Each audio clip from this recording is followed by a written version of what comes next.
Di mo okay, naminaw mo? Pansin mo ang verse number 1, dili siya, kana bitaw, dili basta-basta nga verse ba nga, kundiin, makita nimo ang mga pulong ni Pablo, very ka special. My brethren, dearly beloved and longed for, my joy and crown, so stand fast in the Lord, my dearly beloved. Kanang atong tema karon sa atong pagwali mga igsoon, the mission-minded church. You can see in the story, atong man isa-isahon mga igsoon, how did the church in Philippi became the mission-minded church. Okay? It's a part of Greece. Okay? Europe. Amen? Ganing nga lugar. Verse number 2, I beseech, magiingon siya nga mga members, leaders of the church, I beseech Euodias and beseech Syntyche, that they be of the same mind in the Lord. And I entreat thee also, true yoke fellow, help those women which labored with me in the gospel, with Clement also, and with other my fellow laborers, whose names are in the book of life. He was talking to the Christians there in Philippi, sa mga members sa church in Philippi. In verse number 4, rejoice in the Lord always. And again, I say, rejoice. Nakita ni Pablo ang kaning simbahan na malipayon nga nagahimo sa buluhaton sa Ginoo. Itawag niya nga hinigugma, iyang korona, iyang kalipay, iyang hinigugma, mag-ingon siya sa mga membro nga mauni, iyang gi-encourage to do more. And ingon niya, magkalipay kamo kanunay. See that? If you are a happy a member of the church, buot pasabot mga igsoon, faithful kaayo ka nga member. You're not just faithful mga igsoon sa Ginoo, but you are faithful in the very works of Christ. Listen to this. If you will study deeper about this nga mga tao in Philippi mga igsoon, naasalay ka ng huna nga wala pa naguba ba? Should I say nga ang ilang huna ba mga inosente kaayo ba? Pero sa mga igsoon na mga members nga nagadugay nga mga members sa simbahan, murag imbis nga nangawala ang pagka-inosente, nahimo ng mantas. Is it true? Di ba tinuod, the more you know a person, the more you become watchful kay may nahibawan ka sa mga ubang tao nga nakaingon, lain ba ina, careful ka na, ay kumpensa na. And but these people here, I wanted to have this kind of spirit like them. Nga may dagang himuon para sa buluhaton sa Ginoo, maski magkinausap bisag usay naa, I will be helping the missions. Verse number 10. Tanawa na. But I rejoice in the Lord greatly that now at the last your care of me hath flourished again, wherein you were also careful, but ye lacked opportunity. Now, nakita na po nimo ang kasing-kasing, the heart of the people towards Paul. Now, verse number 1 down to verse number 4, you can see the heart of Paul to the church in Philippi. Now, in verse number 10, makita nato ang kasing-kasing sa simbahan sa missionary. Are you with me? Naman na. But I rejoice in the Lord greatly that now at the last your care of me hath flourished again, wherein you were also careful, but ye lacked opportunity. Gusto pa sila mo tabang pa kang Pablo, gusto pa sila madagahimuon para sa mission, but they lack opportunity. See that? Not that I speak in respect of want, for I have learned in whatsoever state I am, therewith to be content. I know both how to be abased, and I know how to be abound. Everywhere and in all things I am instructed both to be full and to be hungry, both to abound and to suffer need. 13, I can do all things through Christ, which strengtheneth me. 14, notwithstanding, ye have well done, that ye did communicate with my affliction. Dili lang sila supporter, dili lang sila giver, pero grabe ang ilahang gugma para sa missionary. Kang Pablo, that ye did communicate with my affliction. Bisag sa kasakit ni Pablo, gusto sila mo tabang. 15, now ye Philippians know also that in the beginning of the gospel where I departed from Macedonia, no church communicated with me as concerning giving and receiving, but ye only. So in that time, mga igsoon, in the second missionary journey of the Apostle Paul, iklaro niya nga walay laing simbahan nga grabe good mo support kaniya, kundi ang church at Philippi and Macedonia. No church communicated with me. Unya, concerning giving and receiving, but ye only. Kamu lang nga simbahan. Wow, kanindot no? Muna pinangga kayo ni Pablo, ganahan kasi Pablo, aning mga simbahan sa Philippi, kay grabe lang kasing-kasing para sa misyon. Grabe lang kasing-kasing para sa buluhaton. 16, for even in Thessalonica, ye sent once and again unto my necessity. Lahi nga lugar ang Thessalonica, lahi ang Philippi and Macedonia, but when they saw Pablo, na doon si Pablo naa dito, they keep on sending Paul their support. Mga igsoon, makita na to ang gugma simbahan kang Pablo. Si Pablo man isa sa mga nagtukod sa simbahan sa Philippi. You can see the love of the member towards their pastor or towards the missionary. Are you with me? Now listen to me. I heard someone told me nga, ginahimo lang nako ni tungod kay may promise ko sa usa ka tawo nga tabangan ta ka. Isn't it maayo ba na nga sorya? Okay man di ba? Okay man di ba? Because of somebody, ginahigugman nimo ang nga tao, ginatabangan mo ang tao because tungod lang sa promise nimo sa usa ka tao. It is sounding good, but it's not healthy. Do you get me? Kana bitang nitabang lang ka sa kana nga tawo tungod kay nagpromise ka sa usa ka tawo nga tabangan muna nga tawo. It sounds good, but not healthy. You know why not healthy? You know why it sounds good, but not healthy? Because you know why? Dili ka dapat muhimo sa usa ka bagay kay gi-promise nimo sa usa ka tawo nga tabangan ng usa ka tawo, dapat nag-promise ka sa Ginoo, dili sa tawo. Amen. Never do such a thing, mga igsuon, for other person or for such a missionary because of somebody. It should be because of God, because of your faith, because of your love for missions and souls, not because of a person. Now, what do you want to, usa buti mo nimo ipasabot sa tao nga imuhang giingnan nana? Ang buti mo ipasabot because you're just playing safe. Katong nga tao nag-playing safe siya. Mga igsuon, naay panagsamok ana, naay mahimong samok ana if you maghimo lang kag usa ka bagay tungod kay gisugo lang ka ug tungod sa usa ka tawo lamang. Dapat ang nagtulak kanimo to do such a thing for missions, it should be God. Dili dapat ka muhimo og usa ka bagay para sa buluhaton sa Ginoo kung akura ang nag-ingon nimo. You should have faith in God. You should have obedience in God. Dili sa ubang tao. Are you with me? Klaro ba na? Kung naghimo lang kag bagay para sa uban tungod kay sa usa ka tawo nga imong ginasaluduhan, that might be good, but it will never be healthy. You know why? Because it will only lead to destruction.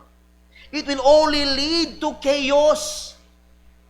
The person on the one nga dapat na akay pagsalig o ang pagtuo, it should be straightly to God and not because of somebody. Amen. Insulto man ang maingon mo nga, gitabangan na ako na siya, kaya nag-promise ko sa ubang mga tao manggod, matabangan na ako siya, kutob sa kumakaya. That is insulting. It might be good for the ears, but it is not healthy. And I will tell you this, if we will just do anything for me because of somebody nga nag-promise ka, tabangan mo ko, stop. Stop. Do not do anything for me or in the ministry because of somebody.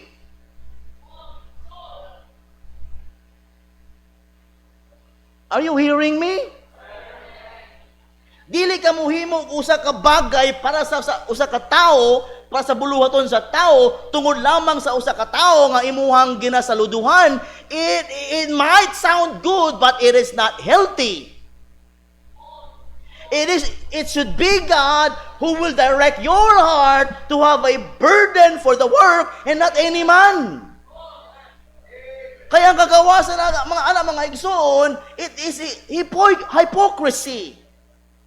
It should be God that will lead us, tend us, force us, make us to do such thing for Him, and it should never be coming from any other man. Amen.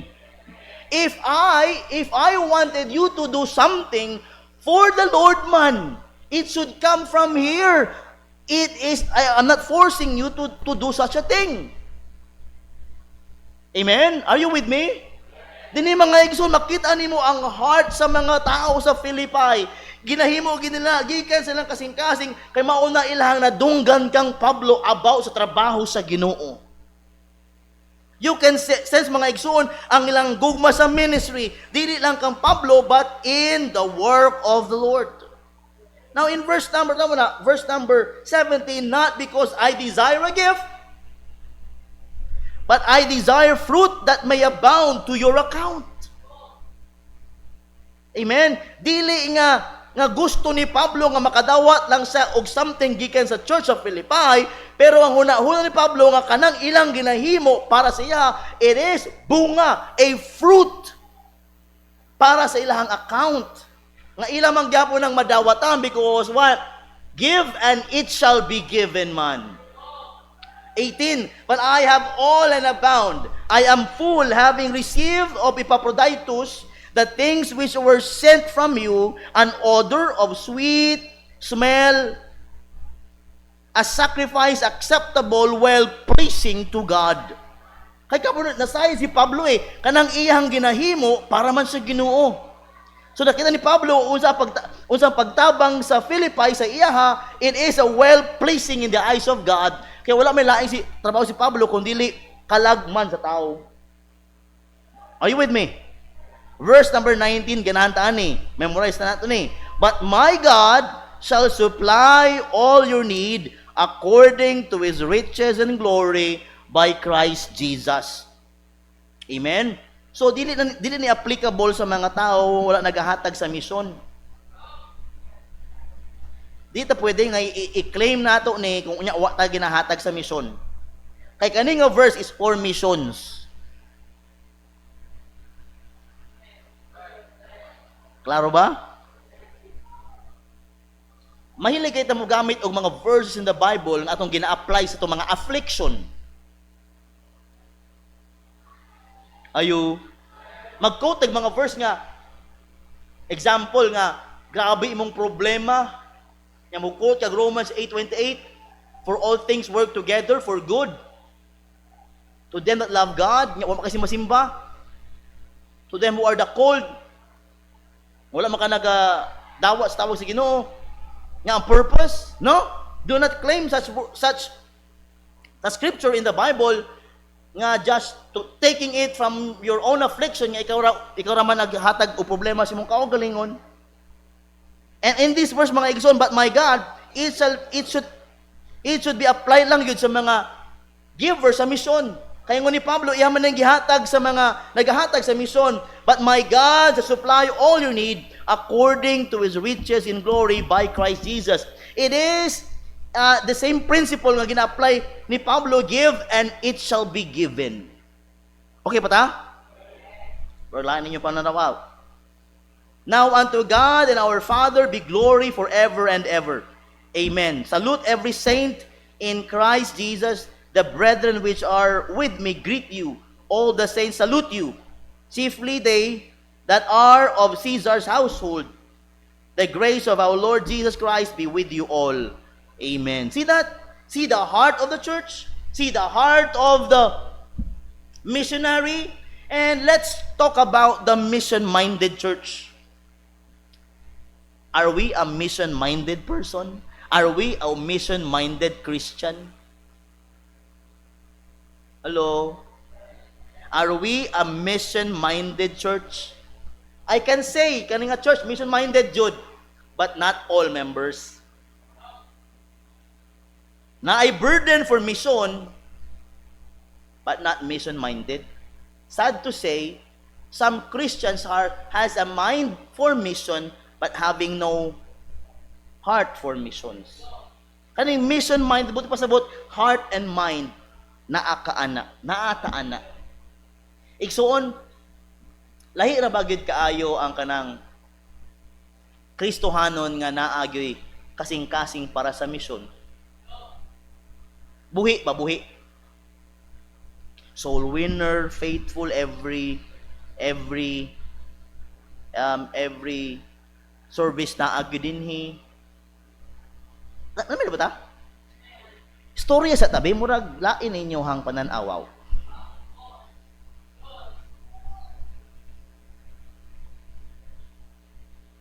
Kung ikaw malipayon nga Kristohanon, makaplagan gyud ka kanunay simbahan. Tinuod o dili. Nya kung malipayon ka og faithful ka nga Kristohanon, wala gyud ka negatibo may tungod sa mga dagan simbahan. Kay kung naa ka na negatibo sa imong huna-huna padulong simbahan, ang programa simbahan di nakaganahan. Oops, wa ko'y ginapaigan, bato-bato sa langit, matamaan, books, bukol. Di ba? Pansin mo, kana bitang, kung naa ka na'y kaligut-gut sa kasing-kasing, dili ka ganahan mo simba. Bisa na magbasag Bible, di ka na ganahan. Murag feeling nimo kalaban na nimo tanang tao. Pero gani, kung wala kay problema simbahan, positibo ay mong kasing-kasing sa Ginoo, magpasking unsa pa'y problema sa palibot, wala kay pakialam. Pangalagad lang. Diba? Asa naman ang imong kasing-kasing ingon ana, nga nung nawala naman. Now, atong pangutan itong kaugalingon ba? Kung naa may bagay nga nakapahimo sa ato, nga mahimong mawala atong kalipay sa simbahan, na unsa kaha na. Kung kana kaligut-gut, gikan sa uban, sayon naman na, waon man lang to, o kalimtan man lang to, nya balik ka na sa Ginoo. Pero kung magstay ka dito mga igsuon, mawala imong gana sa pagpangalagad.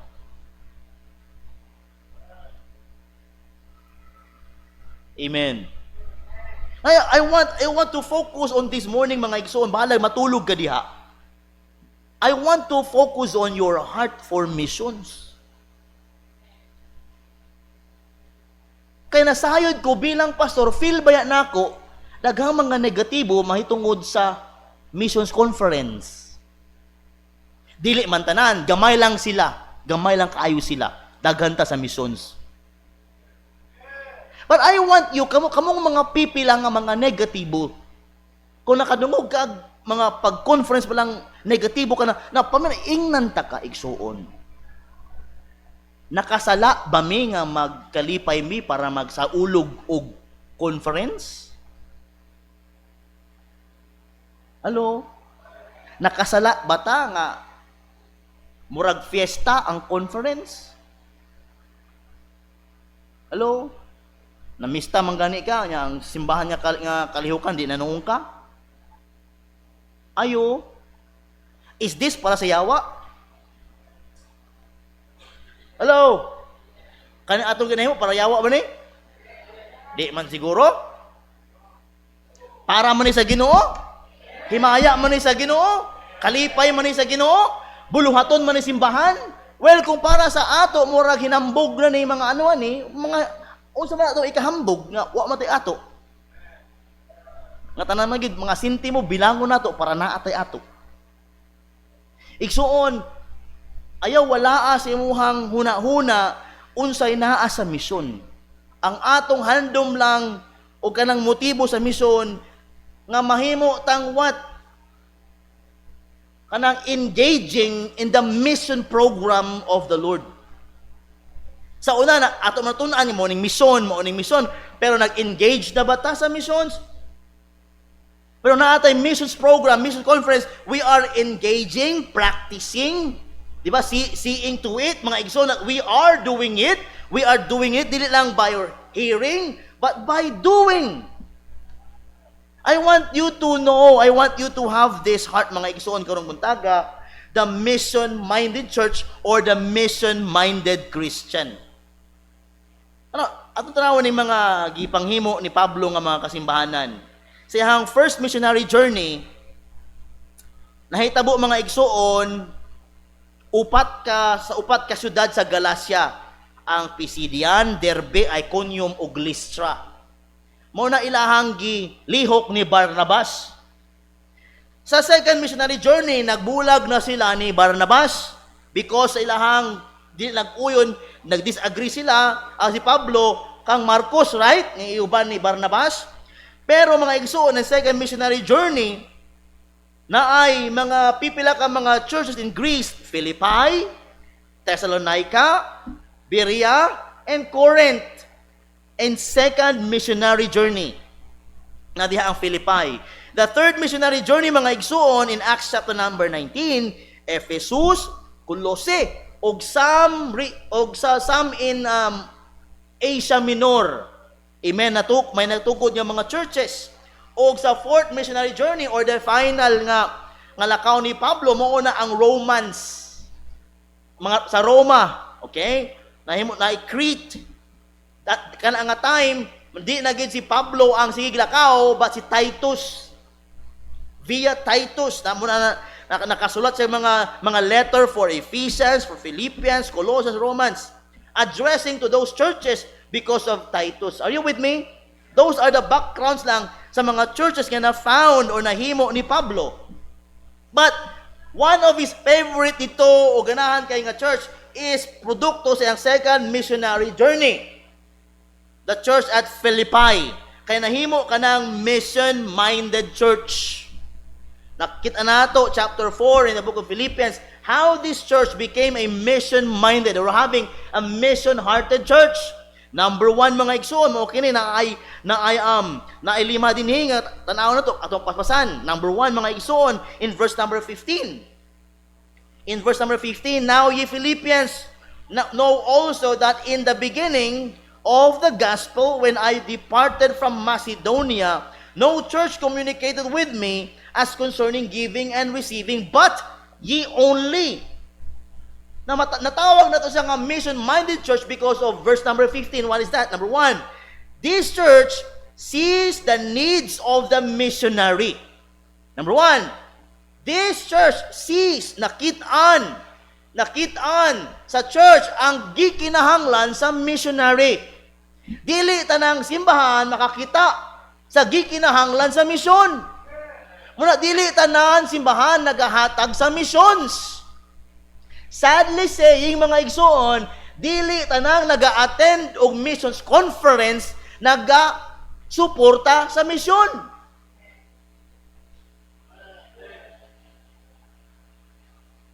Sad to say, daghan kay mga churches nga nagasali sa missions conference, but still pila na ka mga conferences ang naatinan. Hangtod karon wala pa kahatag sa missions. Dili tanang Kristohanon supporter sa misyon. Dili tanang simbahan supporter sa misyon. But this church at Philippi, they were called the mission-minded church because they saw the need of a missionary. Ano? Dili tanan. As concerning giving and receiving, but ye only. No church communicated with him, but the church at Philippi only. The church of Philippi saw the needs of the missionary. They recognized the personal and practical needs of God's servant. Nakita nila ang gikinahanglan sa missionary. Una, sige sila padala. Diba, Romans chapter 10, verse number 14, we know the verse, missionaries must be sent. How? Then shall they call on him, in whom they have not believed. And how shall they believe in him, of whom they have not heard? And how shall they hear without a preacher? Diba? Dili tanang simbahan, gahatag jud sa mission. But this church here, having a heart for missions, they saw the need of the missionary. In Acts 20:35, di ba? It is more blessed to give than to receive. Are you still with me? Di ba? So this, a mission-minded church has spiritual vision to see beyond itself. Wala, ganahan mo matulog. Kaya may electric pan na sa tubangan, natulog na siguro mo? O maayo ang panahon? Umayaw ni, a mission-minded church, listen, a mission-minded church, wala sa nagalantaw sa yahang gikinahanglan niya lang jud. Kundi he is seeing beyond. Are you with me? Mission-minded church has spiritual vision to see beyond itself. Dapat kita nga simbahan mga igsoon, di lang dili atong pananawon, kung dili pananawon sa Ginoo. Acts 1:8, di ba? Both in Judea, in Samaria, and unto the uttermost part of the earth.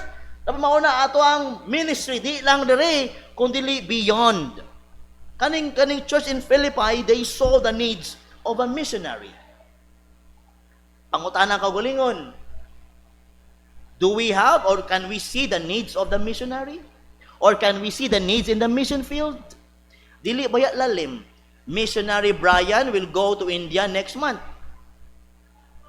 Nako na ila-ilang nga missionary going to Belgium. Wow, Belgium. Amen? Pero dili sayo ng Belgium. Amen? Ang need nila, money. Muna atong ipadala, money. Kaya kung need nila bugas, patatag isa kasakong bugas, dili madabot dito. It takes money para makahimo sila. Number 2, mga igsoon, paspas, kaya nangatulog naman day mo. Now, verse number 16, for even in Thessalonica, ye sent once and again unto my necessity. Number 2, mga igsoon, this mission-minded church, di lang mga igsoon sees the needs of the missionary, but stays faithful in support. See that, verse 16? For even in Thessalonica, ye sent. Pero di lang one time, but twice, og padayon, they stayed faithful in sending support. Ang mission-minded church, mga igsoon, di lang makita sa gikinahanglan sa missionary o mission field, but stays faithful in support. Nga mag-support for 1 year, walay paltos. O ba mga young people, sige og commit, masking 5 na lang, dili pa kahatag. Every week. Young people, listen to me, ayaw na lang mo, pag commit. Kaya kung mo commit ka, di mo ihatag, you are helping yourself not to do your promise. Now, dili maayo po dito. Di na gitay pastor maghatag, bahalag panag sa pastor, bahalag panag sa basta gahatag. Okay man na, pero mas lamig kung unsa ang imong givow, you will do. Amen. You know, di ba? Kaysa mag-promise ka nga dili man dai nimo ihatag. O talagsaon lang ang promise nimo weekly, pero ang imong ginahatag murag once a year. That might be good kay nakahatag ka. Ang lain ra nag-vow ka nga per week nya uwa gyud nimo gihimo. Diba in the Bible says, ayon nga paghatag og vow if you cannot do. You are just teaching yourself na dili maayo. Now, stays faithful in support. Their support wasn't occasional, but consistent and dependable. Ephesians 6:6. Ephesians chapter 6, verse number 6. Media. Not with eye service as men pleasers, but as the servants of Christ, doing the will of God from the heart. If we gave our vow, we should be doing our vow by our heart and from our heart. This mission-minded church, dili lang sila mga igsoon sees the needs of the missionary, but they stay faithful in their support. A mission-minded church is not seasonal. It is steadfast in its giving. Ang usa ka mission-minded person, dili na siya seasonal, kundi steadfast in his giving. Kung ganahan lang mo hatag, mo lang to. Kung ganahan lang mo support, mo lang to. Pero ang mission-minded Christian, steadfast gid pa. Makugihon yun sa paghatag siyang gipromisa. Okay pa ta? Number 3, paspas, verse number 17. Not because I desire a gift, but I desire fruit that may abound to your account. Number 4, sacrifices with a sweet spirit. Amen. This mission-minded church sacrifices with a sweet spirit. Oh, verse number 17. Not because I desire a gift, but I desire fruit that may abound to your account. Verse 18 naman. But I have all and abound. I am full, having received Epaphroditus, the things which were sent from you, an odor of sweet smell and sacrifice acceptable, well-pleasing to God. Kanang paghatag ba nga, nag-miss ko din Number 3, mga igsoon. Number 3, 6 spiritual fruit. A mission-minded church, wa na laing ginapangita kundi spiritual fruit. Dili ka ng fruit nga makuha nimo dayon. Kanang mag-ampo gud ka, gusto nimo ihatag dayon sa Ginoo. Dili man na mao. Ang mission-minded Christian, spiritual fruit. Maglig-on siya sa iyang kinabuhing Kristohanon. Paul's desire was for their spiritual reward, not financial gain. Amen. James 15:16, John 15:16. God chose us to bear lasting fruit, the fruit that will always remain. Listen to this quote. A mission-minded church gives with an eye on eternal impact. Number 4. Number 18. Iningon din na, an odor of sweet smell, a sacrifice acceptable, well-pleasing to God. Their gift was a pleasing sacrifice to God. A sacrifice with a sweet spirit. Amen. Kaya bitang naghatag ka, dili bitaw pinugos. Amen. Nag-support ka sa missionary, kaya bitang dili pinugos, kundi kinasing-kasing gayud. Sakripisyo nga adunay sweet spirit ba? Nga wala ka expect og return. Okay pa ta? Their gift was a well-pleasing sacrifice to God. We know 2 Corinthians chapter 9 verse number 7. 2 Corinthians 9:7, di ba? Ganito, God loveth a cheerful giver. Palangga sa Ginoo ang usa ka giver nga malipayon. Listen to this quote. A mission-minded church gives sacrificially and joyfully as unto the Lord. Ang mission-minded nga tao, Kristohanon, nagahatag sacrificially and joyfully. Malipayon ka bang gahatag para sa buluhaton? Number 5, verse number 19. Paspas. See this.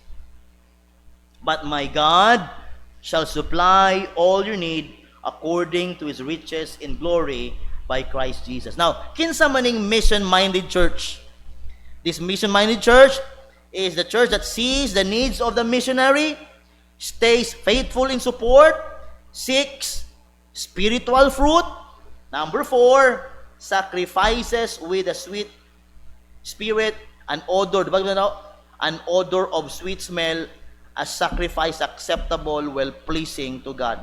Their gift was a pleasing sacrifice to God. A mission-minded church Give sacrificially and joyfully unto the Lord. Number 5. Verse number 19, di ba ganiya? But my God supply all your need according to His riches in glory by Christ Jesus. Number 5, stands on God's supply. So these are the 5 things about a mission-minded church. Pwede na ito i-apply mga igsuon. Kaning number 5 pa lang daan, stands on God's supply. We cannot give what we do not have. Listen to this. In faith promise missions offering, we cannot give what we do not have. Mo ganing gitawag siya nga faith promise mission giving. Are you with me? Let me ask you this. Kanang last year, nag-commit ta, di ba? Amen. Ma-end to karon o sa Wednesday ang atong commitments. In all of your giving towards missions, na fulfill ba nimo? Nahatag ba nimo ang imuhang commitment in missions? Unsay napansin ninyo? Okay? Unsay napansin ninyo? Wadto ko dinhi kay dagan nga tulog. Naog ko. Listen to this. Unsay napansin ninyo in your giving in missions? Listen, di ba? Na yung mga time mga gina-challenge yun ka, di ka kahatag. Amen. Usahay, pangitaon pa nimo, promise na ko ni, pero mga igsoon, we cannot give what we do not have. Diha mo gikan mga igsoon, how mission-minded you are for the Lord. Nga bisan wala, murag wala na, o wala na makitaan, piso na lang, 25 na lang, because naa kay commitment, you will give. Diha mahibaw-an mga igsoon kung ano ka mission-minded person gid ka. Nga sa imuhang vow mga igsoon, because of your faith, you can give to your vows. Now, this year, mag-renew naman po ta. Amen. Ikaw, Loy, nakabaw ka last year, Loy? Nakahatag ka sa missions, Loy? Wala pa? Karon nga year, magbaw na ka? Balag 5 or 2 pesos? At least na adoy. No? Brad, mag-missionary siya, Brad. Mission man ako nadunggan pa. So, missionary man. Now, listen very carefully. The more it hurts to give, the more we should give. The more it hurts sa paghatag, the more dapat ta muhatag. O, may masuko na pod kay kwarta-kwarta na pod ta ani. Ayaw ta mo kasukoy kung mga kwarta-kwarta ta oy. Amen. Total kaning mission dili man ipadulong sa pastor. Amen. Ma'am Juby sa to. Brother, ang mission na to dili padulong sa pastor. Walay padulong ang simbahan. Padulong tanan sa missionary og missions. We are giving 15,000 a month sa foreign. The rest of that local. Usahay makaabot og 25, usahay makaabot og 20 or 18. At least na ay napadala. Loy kaayo ang mga lokal kay siyempre wala man tay mayingon ko si ano lang sa aha kay kulang ang amo ang kulang ang nagsulod. Ang ganahimo ginabawi-bawi na lang nako ang uban. Are you with me? Kwarta-kwarta ta diri no. Pero kung atong kwarta man lang makahatag himaya sa Ginoo, why not? Why not? Kanang imong pagduda makahimaya ba na? Amen. Igsuon, we must be a mission-minded person. Ay kung mission-minded person ka, kung pila lang sa ato din ang mission-minded person, kung kita magkahiusa mga igsoon, we will become a mission-minded church. Dili ka malipay ana igsoon nga naa kay tabang sa ubang nasod. Hello? Ang church in Philippi, si Pablo nagaato nag Thessalonica, nagaato nag Corinth. Ang Corinth wala nagahatag, but he is challenging Corinth. Maayo pa ang Philippi o Macedonia nga nag-promise na adayon. Pero kamo mga taga Corinth, wala gyud nag-promise mo. 1 year na lang nilabay. Wa gyud mo kahatag. Dato man unta mo. Ang Corinth is a rich country, but pag-abot sa mission, dili. Igsoon na panalangin mga igsoon. And the one thing I learned from the book of Philippians this, the more nga grabe sila ka financially nga poor, the more sila makahatag sa missions. O wala kay mabasa in the book of Philippians, and even sa mga talata mga igsoon ni Pablo nga naglisod ang church in Philippi. Kung dili gani, ang pinaka-pobre pa maoy nahimong palangga ni Pablo. Why? Because this poor country, these poor churches supported missions and becomes a mission-minded church. I want you mga igsoon this morning, we want and I should be, di ba, kita dapat mahimutang mission-minded Christian. Wala na ka na sulwining, wala pa kay mission. Amen. This church saw the needs of the missionary. This church stays faithful in support. Wala sila nagkulang kay Pablo. Si Pablo pag nanayon na, okay na. Si Pablo pag nanagang, ayaw na, okay na, sobra na. Amen. Kabalo ko kung wala, makaantos ko. This church seeks spiritual fruit. Hinahimo nila ni para naalang sila ay what? Prutas o blessing spiritually. Wala sila nagadahom o kanang mga mabalik sa ilang mga bagay. No, they seek spiritual fruit. Sacrifices with sweet spirit. Kaya ang sakripisyo, dili ga mugot, kung dili kalipay. Sige lang. Amen. Para mo sa conference, sige lang. Para sa missions ni, sige lang. Sweet spirit. Dili mang libak. Sa mga negatibo. Nag-promise ko, nag-surrender ko dito sa Cebu. Lord, I will never entertain negativity. Di gyud kalikayan, oy. Di gyud kalikayan. But, anak ko sa Ginoo sa Cebu, anak ko, Lord, give me a smiling face always sa altar. Di man, lisod man. But I want to have kanang sweet spirit. Ayo. Ison, I found myself ba nga layo na kaayo. Na-revive ko sa Cebu. May na lang nakabakasyon ko pila ka adlaw. Nakita ko mga pastor nga grabe pa kapitos, grabe pa ka problema sa kuha. Nakatapat ko kaon ingon siya nga, pastor, asa man ka sa Mindanao, ana sa kuha. Iko sa Jensen ko, gwapuha siguro sa Jensen, no? Gwapo siguro sa imong simbahan ba, no? Ana siya ba? Sa imong simbahan, wala siguro problema, no? Ano ko? Puyo, simbahan. Puyo, simbahan rin. Puyi! Anak ko siya, ha? Wala man kayo.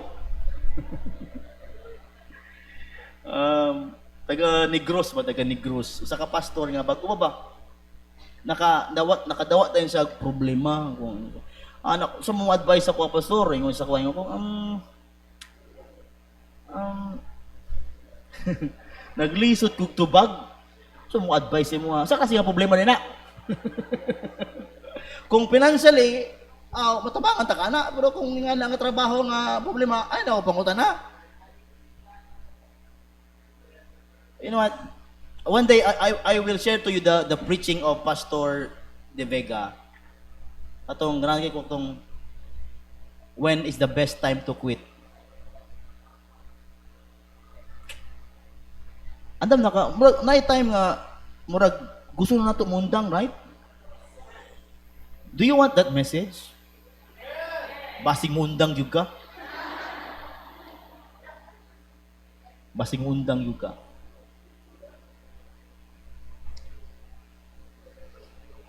Naka-realize ko mga igsuon, every time nga moingon ta sa Ginoo ba, lamian ni undang Lord, oy. Wala ka nang utana nga unfair ka sa Ginoo. Unfair ta sa Ginoo. Moingon ta nga mundang na ta. Kaya ang Ginoo baya wa ginundang.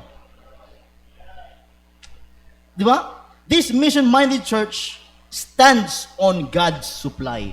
Wa tay laing saligan kundi ang Ginoo ra.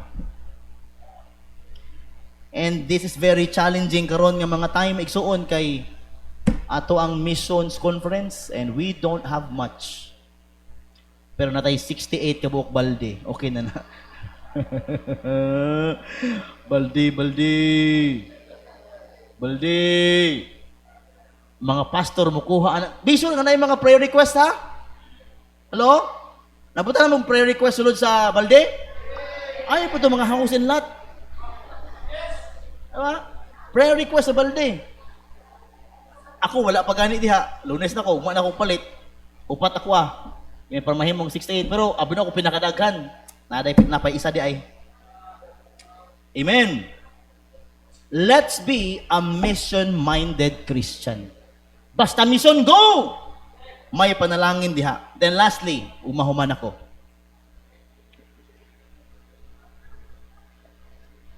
Listen to this. Okay ba ta? Yan na mo gabiib. Sabunan. Yan banlawan. Listen to this. Supporting missions is not a loss, but a spiritual investment. And all this investment, usa ka adlaw atong makuha dito sa langit. Supporting missions is not a loss. Usay gani, loss pa itong ginakaon, ikilibang lang nato. Amen. Isa kasimanang puro baboy sa Cebu. Kapito lagi ka baboy giihaw. Pero gilibang gihapon. Pero everything we do for missions, it's invested in glory. Dili gyud makawang ang atong gi-invest. It will never be a loss.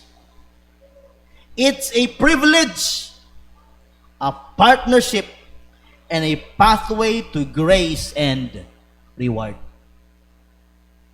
Igsuon, usay gani, magsugal man gani ta. Say ta, mo. Sometimes we gamble. Dili ka nang sugal nga taya no. Sometimes ato gani isugal di ba mga bagay-bagay na naa sa ato andam ta mawala. Or how much more ang mga bagay sa missions? It's a privilege, a partnership, and a pathway to grace and reward katong mga sacrifices. Church, unyang gabi or Merkules ihatag na ko sa inyo mapila ang atong nahatag in 1 year sa missions. Ako ipa-compute na kay Ma'am Juvie. But you know what?